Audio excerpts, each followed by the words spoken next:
a lot of our games that we watched throughout this tournament so far. And Jen has just been one of the top, if not the top support overall in terms of just her versatility as well as what she brings into the team fight. So I'm really happy to see her played more often because, again, she's one of those more difficult supports, so you can appreciate a good Janet when you see one. And apparently I screwed up on the stream just a little bit. We were without sound for a few moments, so I guess to repeat, this is day 2 of the round of 32, for the ggClassic, brought to you by ggChronicle, Leaguecraft, and Gaming Stack Exchange. We are bringing you game number 1 of a best-of-3 series between Farmers Fighting and Choppa in Dakar. My name is Silverdirge, and with me is the beloved and awesome Frodan. Thank you. So when did you actually activate sound? Just now? Maybe a couple minutes ago. I don't know. I screwed that up. So I I'm just want to know sorry. what I said and what I didn't. What if what I said was recorded or what I didn't say. That way I don't repeat myself. Yeah, I think most of what you said about Jana was recorded, I believe. Okay. Yeah. That's cool. So That wasn't a couple. That was like 30 seconds ago. But we see a Warwick pick and Karthus. Now, Karthus, of course, one of those other AP mids that people just say, man, he can hyper carry just because his late waste to late game can do absolute devastating damage. So, no surprise there. And it's interesting because they picked Janna and they picked Karthus. So we'll have to find out how that actually works out together because Janna's more of a kind of like a protect and disengage, while Karthus kind of wants to throw himself closer to the battle. But we see a Vigor pick, which is, of course, sort of like an anti-Karthus build because Karthus was to stack AP heavily, and Vigor can deal with him very, very easily just by also accruing his own AP because his ultimate, of course, scales off his opponent's ability power. But what do you think about some of these other picks like Mundo, Kog'Maw, and Gangplank that we see right now, Michelle? Okay, this is the second time we have seen Mundo for the ggClassic, or at least the games that you and I have casted, Dan. And the funny thing about Mundo is he's a very fast jungler, but I don't see Runs on Rice taking Smite unless if Exlin is their intended jungler and they are switching. But yeah, Mundo, I guess it really depends on where he goes. I can definitely expect to see him in the jungle. Otherwise, none of them have picked up Smite yet, so we might see a Smiteless jungle, or perhaps Runs on Rice is pulling out a little bit of the roaming meta from about a year ago. On the other hand, Jerry on Kog'Maw, a very strong pick. We have not yet seen a game this weekend that hasn't in some way, shape, or form involved Kog'Maw. And Yeah. a very strong champion.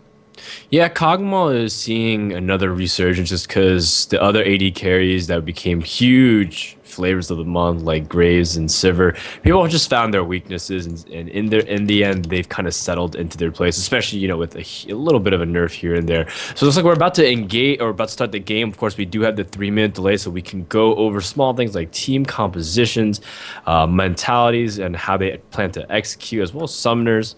We see Teleport being picked up by Gangplank, so interesting to say the least, just because, Gangplank, he's just, you don't see him that often nowadays, just because he's more of like one of those safe picks. He doesn't dominate lane the way he used to, just because small things here and there kind of reduce his ability to affect the game, like his raised morale got nerfed, small things like his parlay got increased, and mana increased, in time, like in all kinds of small things. So there's just these small little things, and as a result, I don't see many Gangplanks today, do we? No, not at all. He does have, of course, the global ultimate. We do see he's picking up that teleport as well. So with that global ultimate, with the teleport, I can expect Mixwayze to run Gangplank in a almost AFK push top all day sort of orientation, or maybe perhaps he's just going to run around and cause chaos wherever he goes.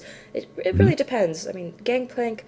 There was a jungle plank build, very, very common and popular back a few months, and we don't see Gangplank in the jungle very often anymore due to the speed at which other junglers move, as opposed to, say, Mundo right now. And I'm actually really surprised to see Warwick picked as a jungler. You don't see Warwick very often in the jungle anymore. Yeah, Warwick is one of those.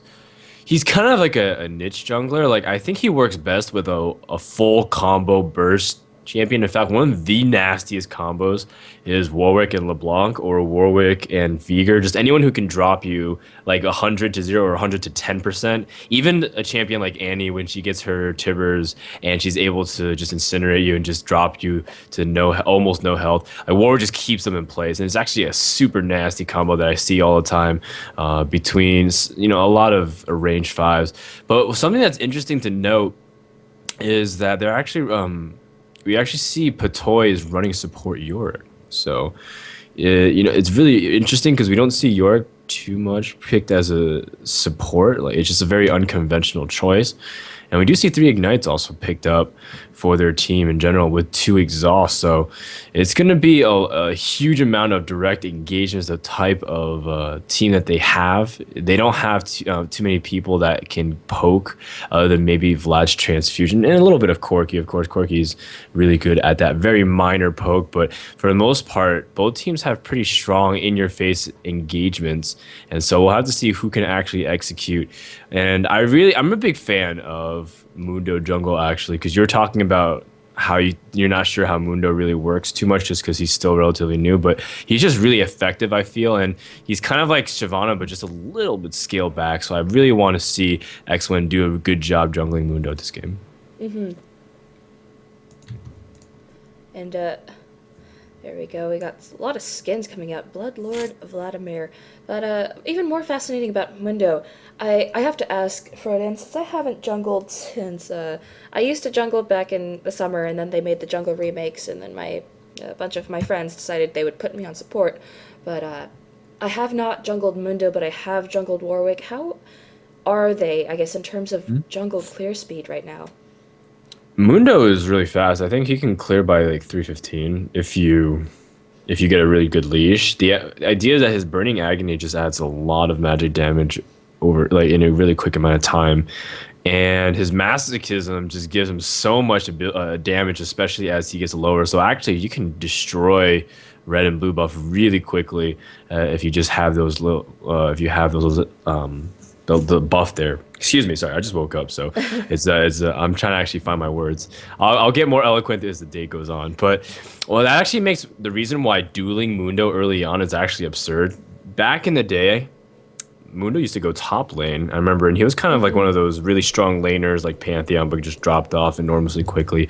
But still, his level 2 fight was absurd just because he gets so much damage from his level 2 Masochism. So he is going to probably go Burning Agony and then his Cleaver, but as soon as Mundo hits even level 3 and level 4, level 5, he's still a huge threat to gank. So you have to be really cautious when you have a Mundo jungle, not just for invades, but his ganks, if your lane has a remote amount of CC, can still do a severe amount of damage. And we are heading right into this game.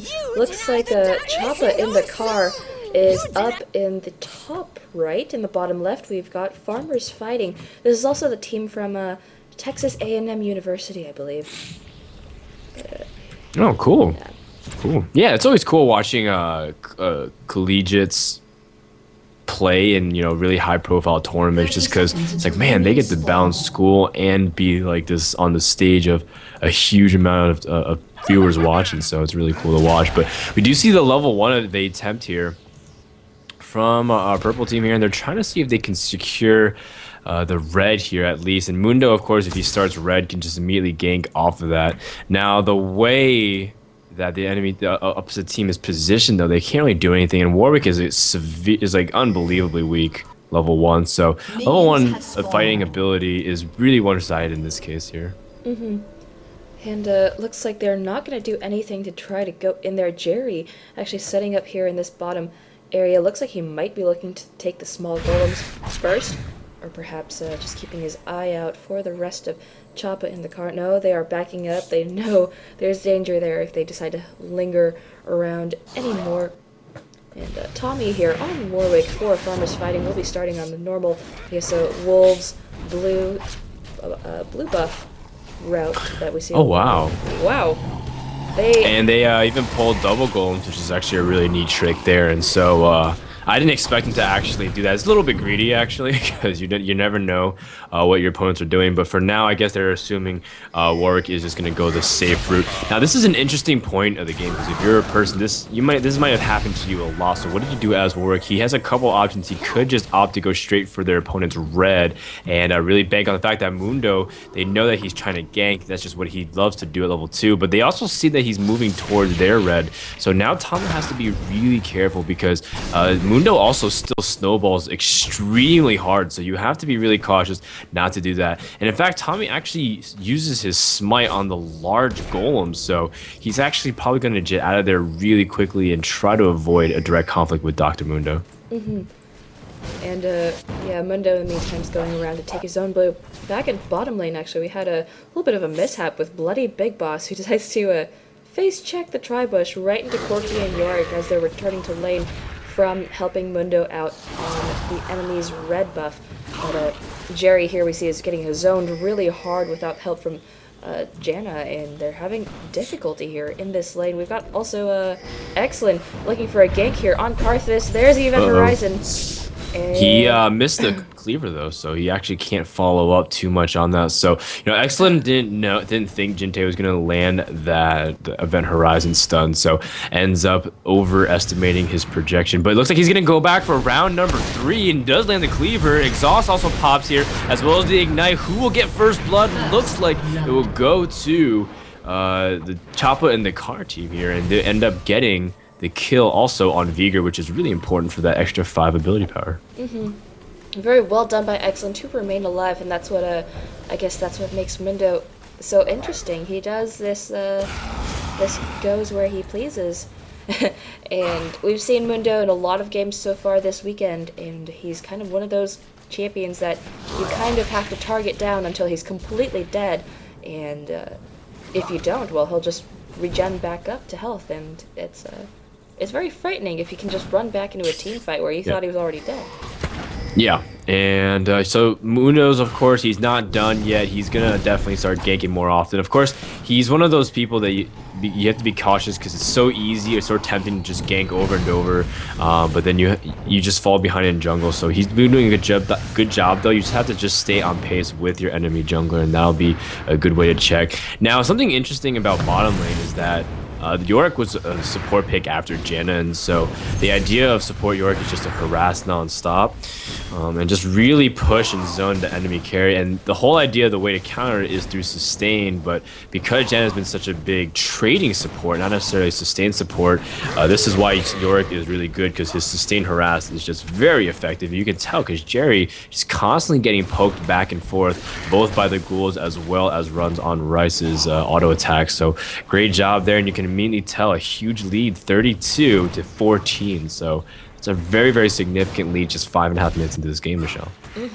Speaking of 5.5 minutes into this game, Jinte's already picked up the blue buff. Looks like Excellent here on Mundo decided to give the first blue buff to Veigar, deciding he doesn't want that for himself, which I think makes him pretty fearsome here in middle lane. Oh, Excellent has to run from the red buff after having been CV'd by the enemy team. Very wise choice to back up there.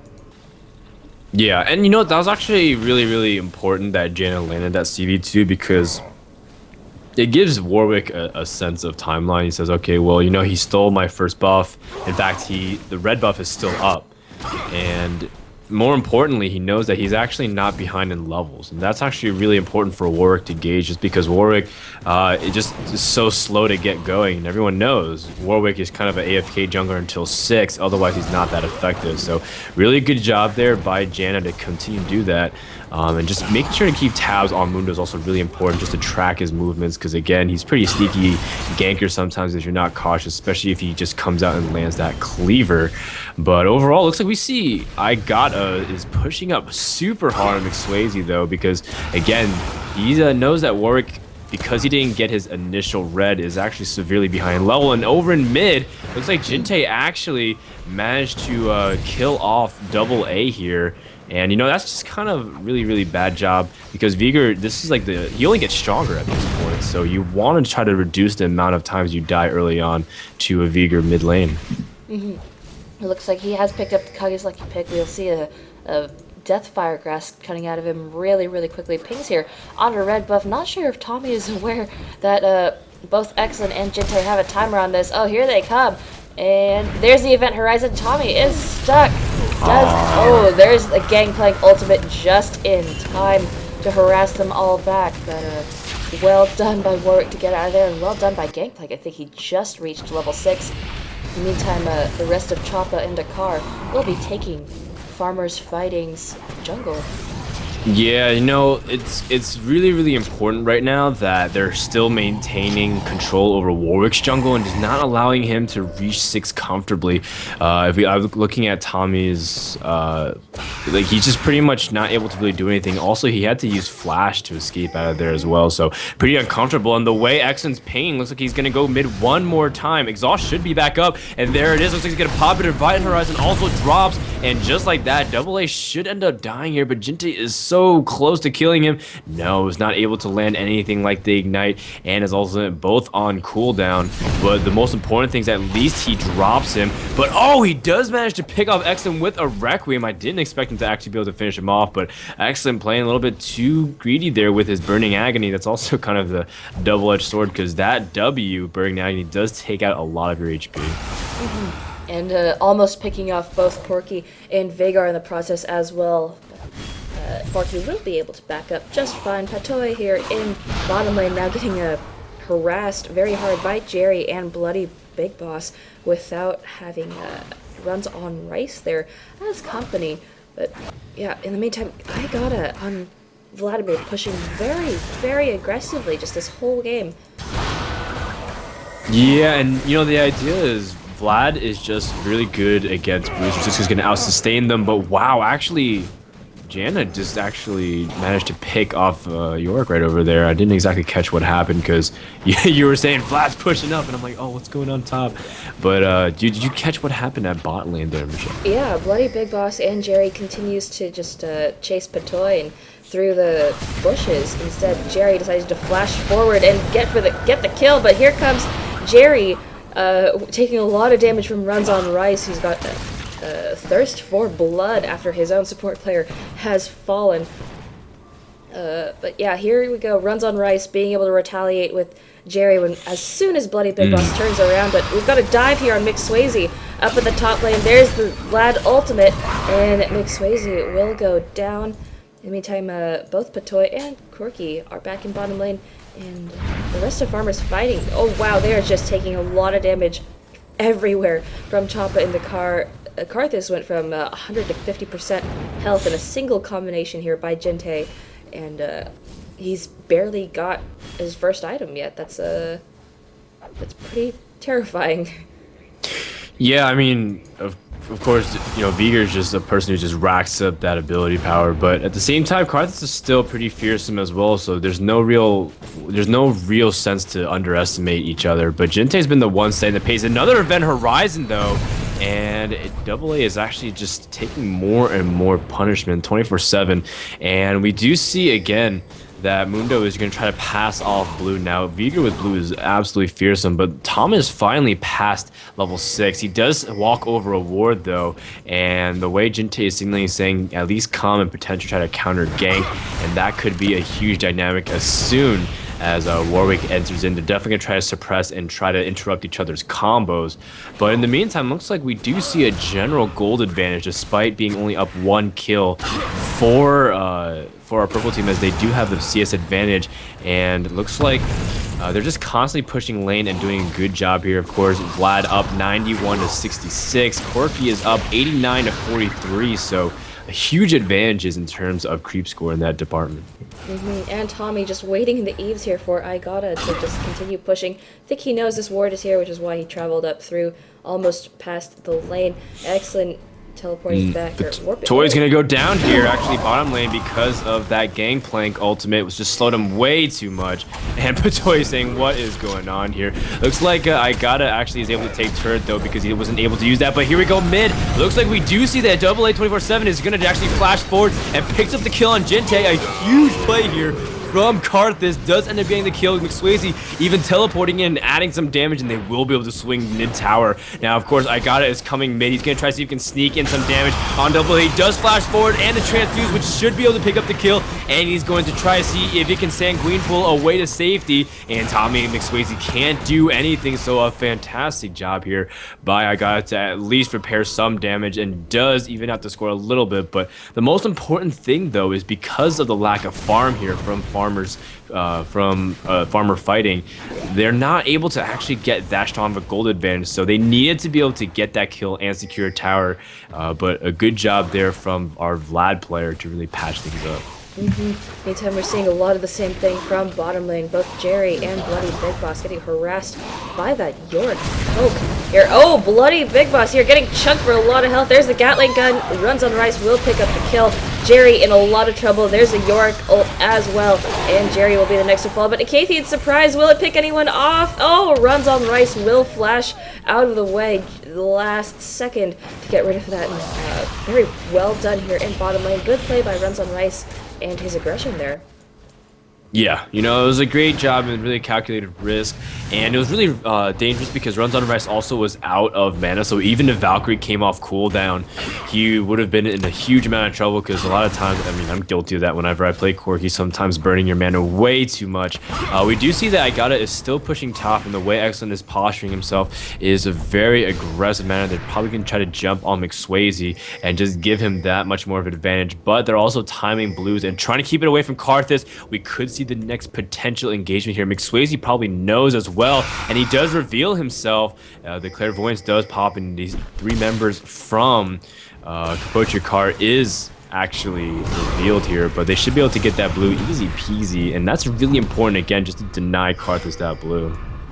Looks like Gente's waiting just a little bit, seeing whether or not Karthus is going to come up, but here we see Double A trying to pick off a few more of the raids to boost his farm count, but Toy and Runs on Rice are dueling Dragon right now. Bloody Big Boss taking a lot of free damage here out by Runs on Rice, and she looks like she's trying to either come in here with a steal or harass them down, but Mundo and Vega are on their way down. This could be a very bad 2 for 4, but McSwayze does take down Igata, but in the meantime, oh, there's also Requiem. Bloody Big Boss taking a lot of health. There's the Monsoon, but runs right into Runs on Rice.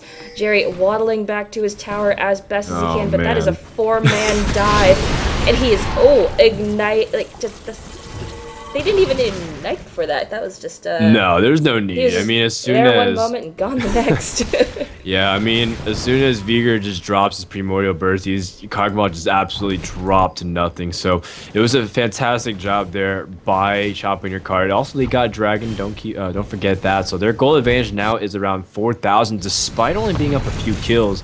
And again, that's just a fantastic job there. Vlad, of course, pushing super far, getting the only tower in the game. So Igata is doing a fantastic job there. Double A 24/7 might be in trouble too, but barely survives there. And Jinte is now just an absolute fear, just because he already has his DFG. So his combo, his full-out combo, can actually still do a severe amount of damage, despite him not being anywhere close to the optimal build. Just having that one item and that magic penetration is already a terror in team fights.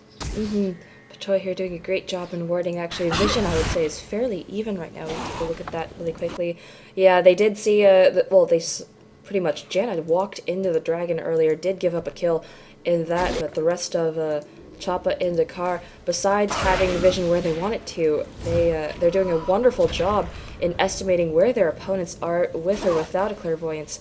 And here we go, Patoy still scaring Jerry out of position here, and Double A, ooh, looks like Vlad is coming around for a gank here. Yeah, I mean, Tommy, first of all, walked through a ward, and also his Hungering Thirst actually just passively activated on Patoy. So Warwick's location has been revealed, And I think he turned it off in an attempt to hide his location, but at the same time, there's still a ward there. And over mid, looks like Igata has actually destroyed another turret. So it looks like they're going to try to see if they can trap double 24/7 again. And the Primordial Burst and DFG is just too strong this time. And he was not able to escape. And as a result, Tommy, he's wasted a lot of time bottom. And that is pretty much because of great ward coverage from Patoy. So fantastic job here by Choppa in your car, keeping vision on where Warwick is at all times, making sure that there's no surprises. Yeah, and they're just barreling down middle lane. Here comes Vagar, actually, here for top lane. And as soon as he has seen both Janna and Kog'Maw are backing up to their inner turret right now, Jinte is still in pursuit.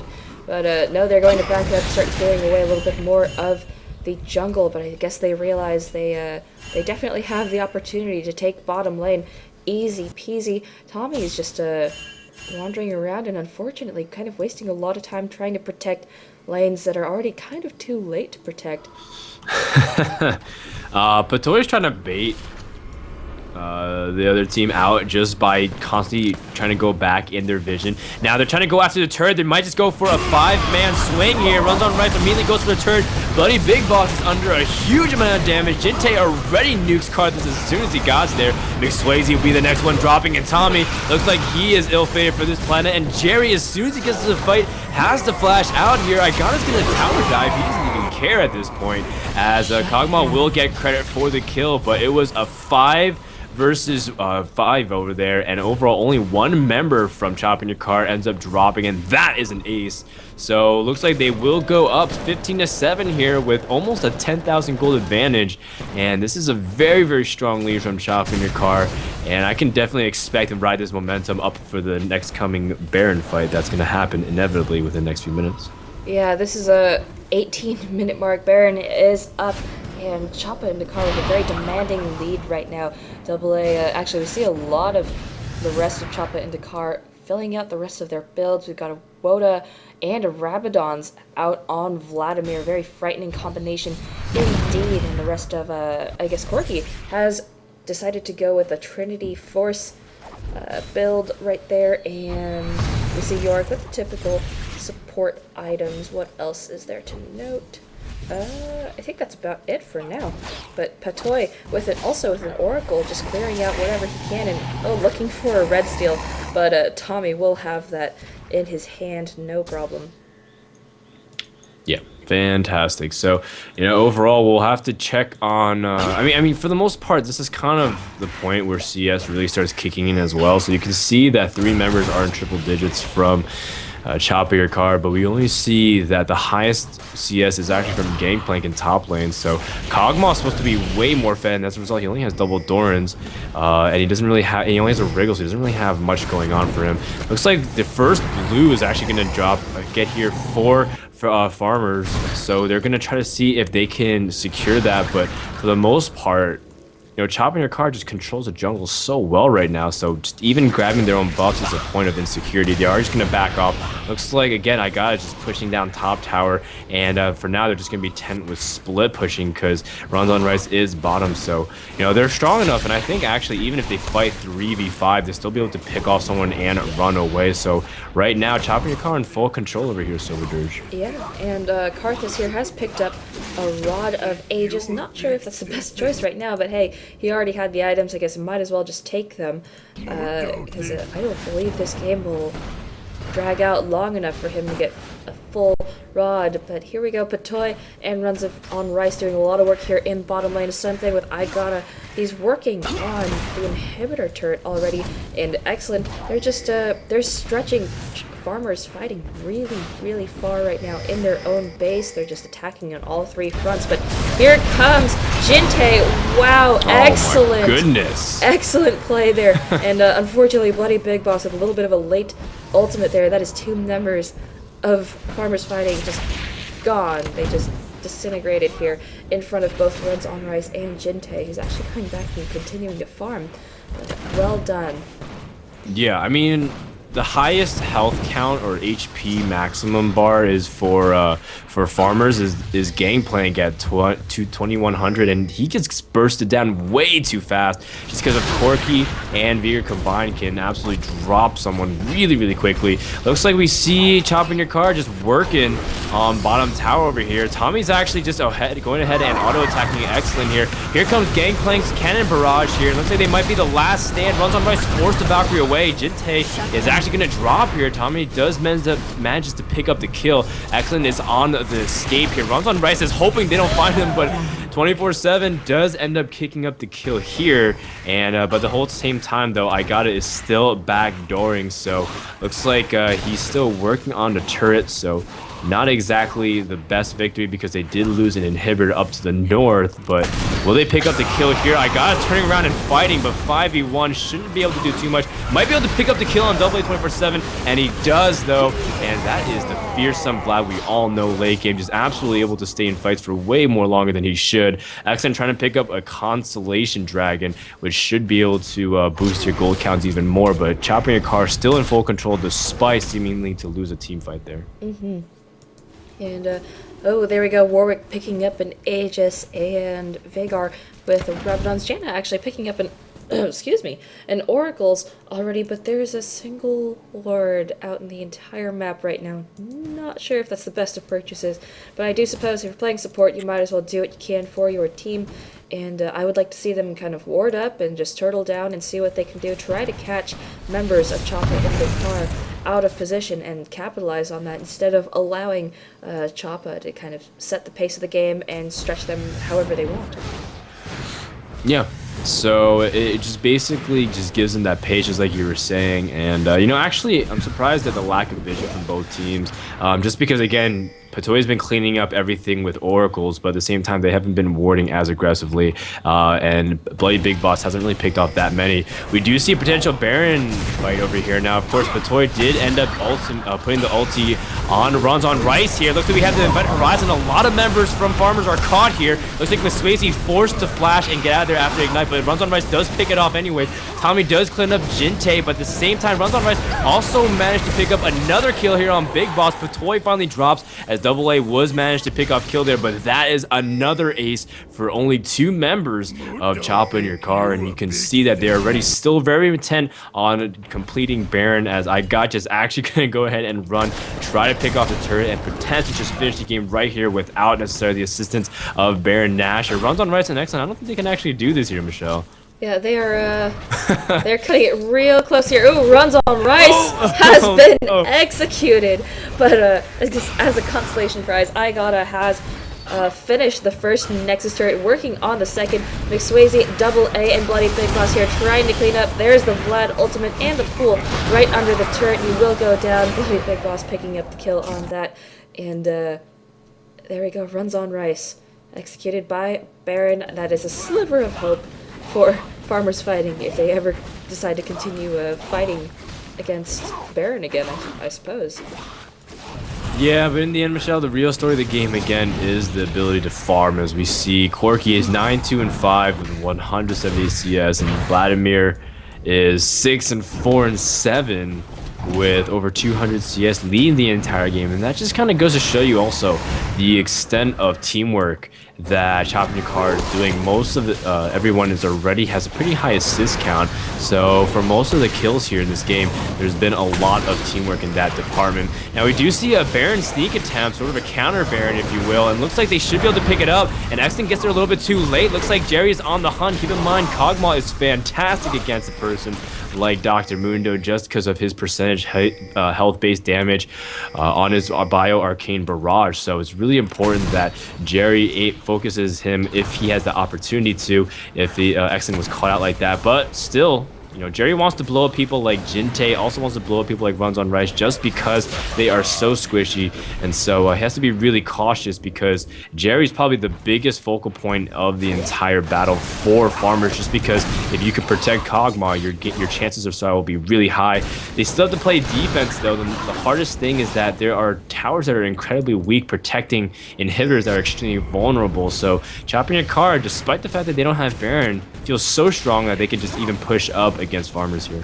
Yeah, runs on Rice here, harassing double A, but I think we'll just wait, I guess, with bated breath about when they're going to engage, because as soon as this tower is down, I can expect Choppa in the card to descend upon the rest of Farmers fighting. There we go, actually, they've taken down an inhibitor. There's that middle turret, and they are in hot pursuit here. Here comes runs on Rice. Igata has already decided, hey, the turret's down, we're going to fight. And it's just spread out all over. Runs on Rice on a rampage now. Tommy has ulted and taken down runs on Rice. There's a Requiem.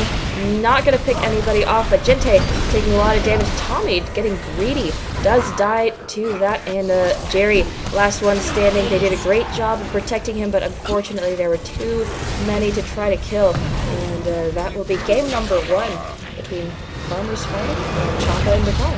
Yep, GG's all around, so you do see Choppa in your card taking a very strong game number 1, and of course, the name of the game was Farm. We can go ahead and look at the gold count, and yeah, you can say towers, you know, dragons were all a big factor in the gold count, but the fact is Vlad had 4,000 more gold almost over his laning counterpart, and Vigor had around 2,500 more, and that's just, you know, that's pretty much a few items there, just alone in item advantage, let alone in level advantage, as Vlad was the only one level 18 and just able to really nuke people down extremely hard. So fantastic job there by Choppa in your car. You can even tell, again, we were saying how teamwork was a really big thing in this game. A lot of assists all around and across the board. Fantastic job executing as well, both in terms of trying to protect runs on Rice. He was able to really get in, poked on damage, and if he was ever in trouble, Patoy would just activate Omen of Death, and runs on Rice would still just be putting on a damage clinic. So we'll have to see whether or not if Farmer Fighting is able to really come back game number 2, Michelle. But real quick, we have to do a couple announcements about our sponsors, and then we'll get into game number 2. And we have to give a big thank you to our sponsors, gaming.stackexchange.com. You ask a question about games, and other people in the community will answer them for you. And with those same high-quality questions and thoughtful answers, you will essentially earn a reputation. I guess there's a reputation mechanism in this website, gaming.stackexchange.com. And the more you post and the more you answer and ask questions, the higher reputation you get. You will also unlock moderator powers. But on the other hand, these guys are also sponsoring us. They've got a ton of cool prizes, free RP, of a brand new game console up to $250 worth, and of course, I believe they are. What else are they giving out? I can't remember, but they. If you also get enough points, or if your reputation is high enough on said website, you have the potential to earn free games. And who doesn't love free games? You can get pre-order copies of Mass Effect 3, or yes, earlier than a lot of your other peers and other such games like that, in order to ask and answer questions as soon as the game comes out, so you can be more knowledgeable. And the place is heavily moderated. They've got great questions, great answers. I highly advise that you go and check them out at gaming.stackexchange.com. And of course, huge thanks to Leaguecraft and GG Chronicle for putting on this tournament, the ggClassic. Yep, Melissa, we need you to join the game, actually, so the players can be ready to go. But thank you so much for that thorough explanation of our sponsors. Stacking Exchange, of course, doing a fantastic job sponsoring. I think people also undervalue the power of sponsors in esports right now. It's just unbelievably crucial to the foundation of tournaments. And probably people say, man, yeah, these tournaments are awesome, but make sure to thank the sponsors and show your support for them. So thank you again to gaming.stackexchange. We're getting ready to go into game number 2 real quick, but I think we're just going to take a very short intermission. In the meantime, thank you to everyone who's watching. Also, if you're interacting on the IRC at ggClassic as well as ggClassic 2, thank you for doing that, and we'll say hi to us in the chat. We'll be back after a quick little break. Don't go anywhere. Game number 2 is coming.